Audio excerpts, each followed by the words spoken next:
Hello, let me introduce you to our process control solution that is called Pivotware. The reason why it's called Pivotware is linked to the three letters P, V, and T. These are representing the main functions or the main pillars of the system. P stands for process control.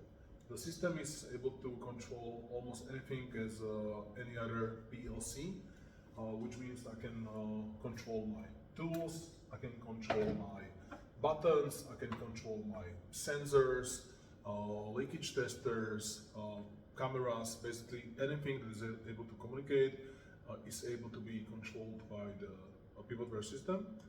And the system is of course able to manage the sequence and making sure that all the processes are done in the order that is designed. Then V for visualization, which means that every single step that actually we have in the system is being presented to the operator in a form of picture with some hotspots, in a form of video, basically giving the operator clear information about what he or she should be doing at every single point of time. So the operator doesn't need to know anything about the process.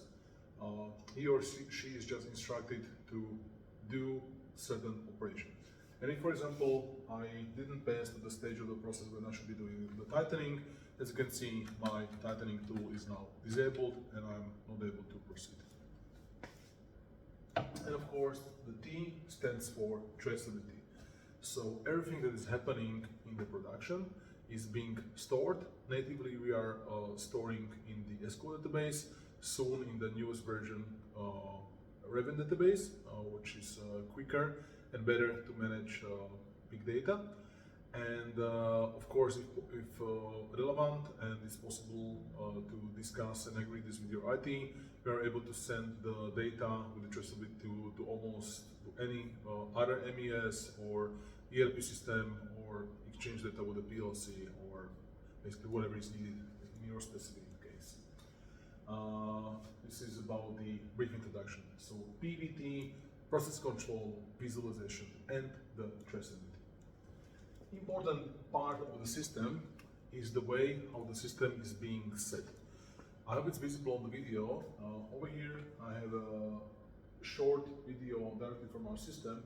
You can see that we are setting up different devices, operators, and a bit like in a PowerPoint maybe, you are able to create your instructions. So of course this is the layer for the operator, this is the layer for the process engineer, and with the help of the system, unlike in PowerPoint, process engineer is able to independently manage his station / line, create new projects, make some adjustments, changes.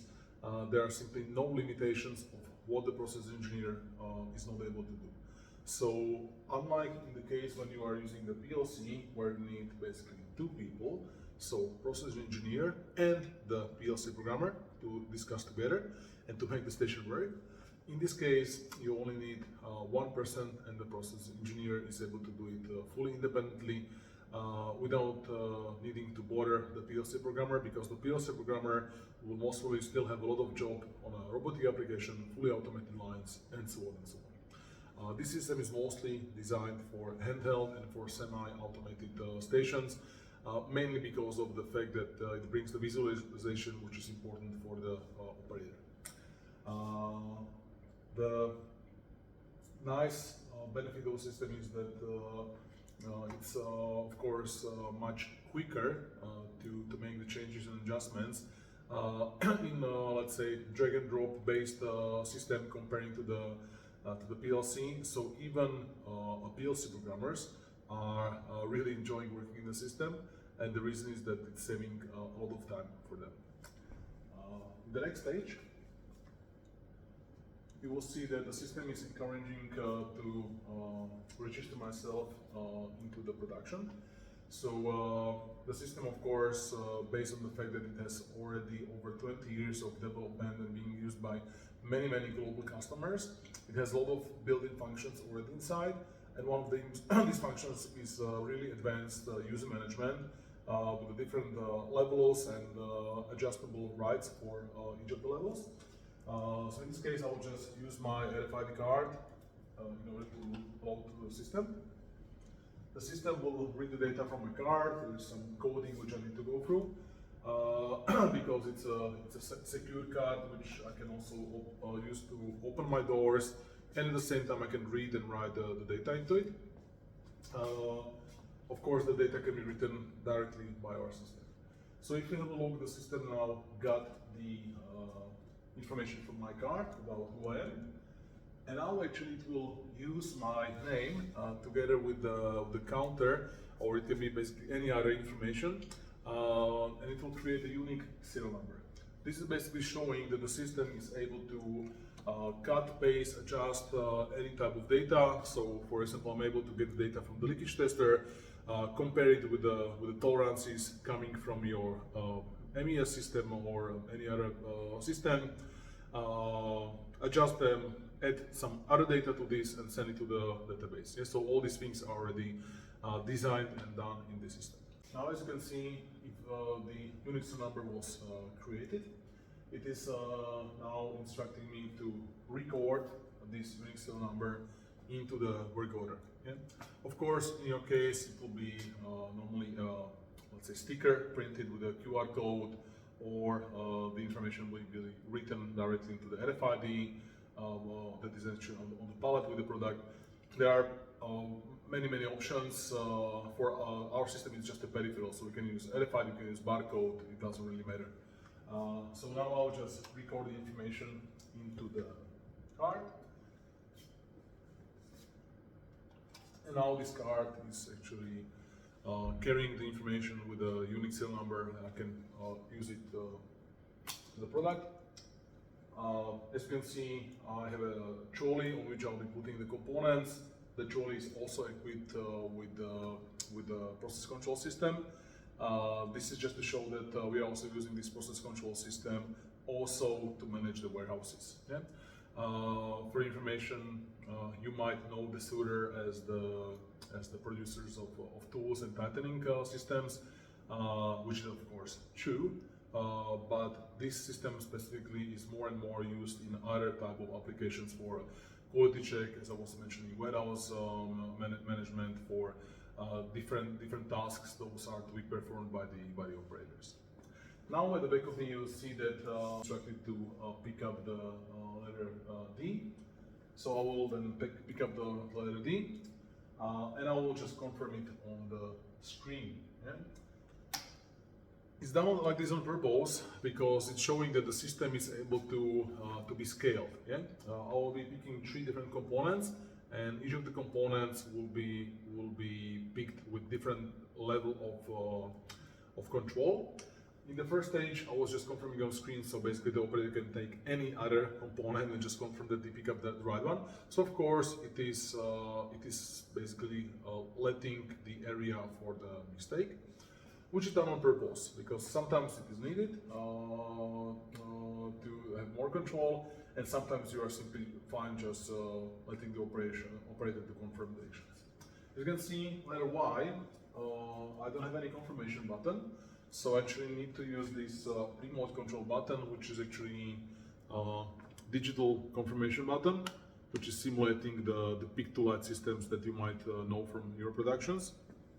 So over here you see that I at least need to have the specific signal. So if I have, let's say, 20 boxes with 20 pick-to-light lights, or 20 pick-to-light lamps, I will be actually needing to receive the signal from the right lamp, which is already providing next level of control, not just to confirm on the screen. Yeah?